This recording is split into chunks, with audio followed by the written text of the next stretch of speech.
বৈশাখের শেষ, জ্যৈষ্ঠী যে শুরু। শাশুড়ি চিন্তায় পড়ল, ষষ্ঠী যে চলে এলো। শ্বশুরের মাথা খারাপ, জামাইয়ের ষষ্ঠী। জামাই যদিও বা একটা হয়, তবুও ঠিকঠাক। একাধিক হলে পরে শ্বশুরের মাথা খারাপ। আম, কাঁঠাল, লিচু, দই আর চিড়ে সকালের জলপান। বাজারের দাম দেখে শ্বশুরের মুখ ভার। দুপুরের খাবারে মাংস কষা আর গলদার দাম যেন শ্বশুরের বুকে ঠোকে হাতুড়ি। বাজারের দাম যেন শ্বশুরকে করেছে হাঁসফাঁস। ওদিকে, কি গো হলো? জামাই বলে, শ্বশুর বাড়ি যামু আমি, ইলিশ নিয়া হাতে।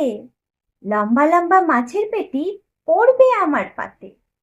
খামু দামু ঘুরমু ফিরমু, সবার সঙ্গে ষষ্ঠীটা বড় আনন্দে কাটামু।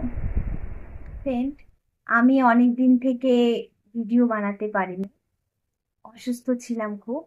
তো কেমন লাগছে? ষষ্ঠীর সবাইকে অনেক শুভেচ্ছা জানাই, অনেক অনেক অভিনন্দন। আর সবাই, জামাই, বাচ্চা কাচ্চা সবাইকে নিয়ে ষষ্ঠী খুব ভালো করে কাটান। আমার অনেক অনেক শুভেচ্ছা রইল। আপনারা অনেক আনন্দের সঙ্গে থাকুন, অনেক আনন্দে আনন্দে থাকুন, নিজেকে ভালো রাখুন, নিজে সুস্থ থাকুন। ভালো করে খাওয়া দাওয়া করুন, ঘুরুন ফিরুন। আর আমার এই ভিডিওটা যদি ভালো লাগে একটা লাইক করবেন, সাবস্ক্রাইব করবেন আর সবার সঙ্গে শেয়ার করবেন।